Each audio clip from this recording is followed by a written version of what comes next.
కాంగ్రెస్పై BRS నేతలు తీవ్ర విమర్శలు గుప్పించారు. రైతులకు యూరియా సరఫరా చేసే విషయంలో ప్రభుత్వం కొత్తగా తీసుకొస్తున్న మొబైల్ అప్లికేషన్ విధానాన్ని తీవ్రంగా వ్యతిరేకించారు. రైతుల అవసరాలకు తగ్గట్లుగా యూరియా సంచులను సరఫరా చేయలేక ఇప్పుడు మొబైల్ యాప్ ద్వారా ఇస్తామని రైతులు మభ్యపెడుతున్నారని విమర్శించారు.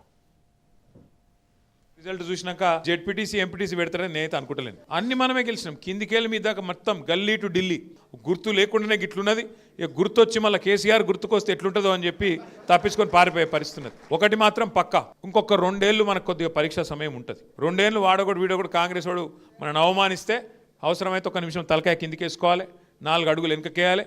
ఎందుకంటే ఎక్కడ నెగ్గాలనో తెలియాలి, ఎక్కడ తగ్గాలనో కూడా మనకు తెలియాలి. తెలిస్తేనే రేపటి రోజున 4 అడుగులు ముందుకేసేందుకు అవకాశం ఉంటుంది. రేపు మళ్ళీ మున్సిపల్ ఎలక్షన్లు తొందరలో రాబోతా ఉన్నాయి. మున్సిపల్ ఎలక్షన్ తొందరలో జనవరి ఫిబ్రవరిలో వస్తుందని చెప్పి వార్తలు వస్తున్నాయి. తప్పకుండా అందులో కూడా గ్రామాల్లో ఉన్న వాళ్ళు కూడా మీ చుట్టాలు ఉంటారు, పట్టణంలో మీ దోస్తులు ఉంటారు. మనం కూడా అవసరమైతే ప్రత్యేకంగా బాధ్యత పెట్టుకోవాలి. గ్రామాలకు సంబంధించిన బృందాలు అక్కడ ఇన్ఛార్జీలుగా వేసుకోండి. ఒక్కొక్క కాంగ్రెస్ ఎమ్మెల్యే మాట్లాడుతున్నాడు, నేను బీఆర్ఎస్ ఎమ్మెల్యేలకు బీఆర్ఎస్ సర్పంచ్లకు ఇందిరమ్మ ఇండ్లు అంటుండు. ఇందిరమ్మ ఇండ్లు ఇచ్చేది ఆయన చేతులు ఏం లేదు. ఇందిరమ్మ కమిటీ నోటి పెట్టిండ్రు. కానీ అల్టిమేట్గా గ్రామ పంచాయతీ తీర్మానం లేకుండా ఎవరికి కూడా ఇండ్లు రావు. మొత్తం బాసులు మీరే ఉంటారు, సంతకాలు పెట్టేది మీరే. గ్రామ పంచాయతీకి తీర్మానం చేసి ఫలానా వాడు కాంగ్రెస్ వాడు కాబట్టి ఇచ్చిండ్రు, ఇది కరెక్ట్ కాదు అంటే కొట్టుడు పోతుంది, చెల్లదు కూడా చెల్లదు.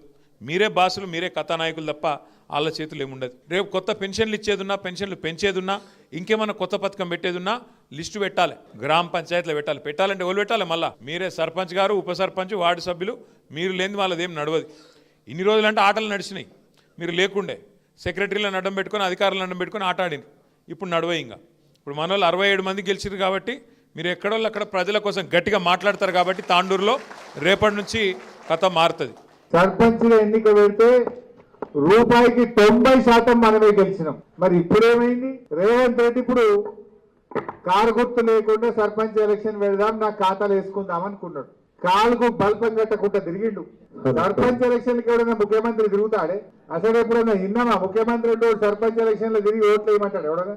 కానీ రేవంత్ రెడ్డికి భయం పుచ్చుకొని తిరిగి అధికార దుర్వినియోగానికి పాల్పడి ఇవాళ కలెక్టర్లను అడ్డం పెట్టుకొని గవర్నమెంట్ సొమ్ముతోని గవర్నమెంట్ బస్సులు పెట్టి పోలీసులను పెట్టుకొని అన్ని జిల్లాలు తిరిగొచ్చిండు. అది మొత్తం ఎన్నికల నిబంధనలు ఉల్లంఘించిండు. నేను మా సర్పంచ్లను కూడా కోరేది ఒక్కటే, మీరెవ్వరిని భయపడాల్సిన అవసరం లేదు. ఆర్థిక సంఘం డబ్బులు 15వ ఆర్థిక సంఘం డబ్బులు 85% డబ్బులు ఢిల్లీ నుంచి గల్లీకి డైరెక్ట్ మీ సర్పంచ్ అకౌంట్లోకే వస్తాయి డబ్బులు. మధ్యలో రాష్ట్ర ప్రభుత్వం రోల్ లేదు. నా రేవంత్ రెడ్డి ఆపలేడు, నా మంత్రి ఆపలేడు, నా ఎవ్వడు ఆపలేడు. ఢిల్లీ నుంచి డబ్బులు డైరెక్ట్ గా సర్పంచ్ల అకౌంట్లలోకే వస్తాయి. సర్పంచ్ ఎంత పవర్ఫుల్ అంటే ఈ దేశంలో ఎమ్మెల్యేకి చెక్ పవర్ లేదు, మంత్రికి చెక్ పవర్ లేదు, ముఖ్యమంత్రికి చెక్ పవర్ లేదు, ప్రధానమంత్రికి చెక్ పవర్ లేదు. గ్రామ సర్పంచ్కే ఉంది, రాష్ట్రపతికే చెక్ పవర్ ఉంటుంది. ఆర్థిక సంఘం నిధులు 85% నిధులు నేరుగా సర్పంచ్ల ఖాతాల్లో జమ అవుతాయి.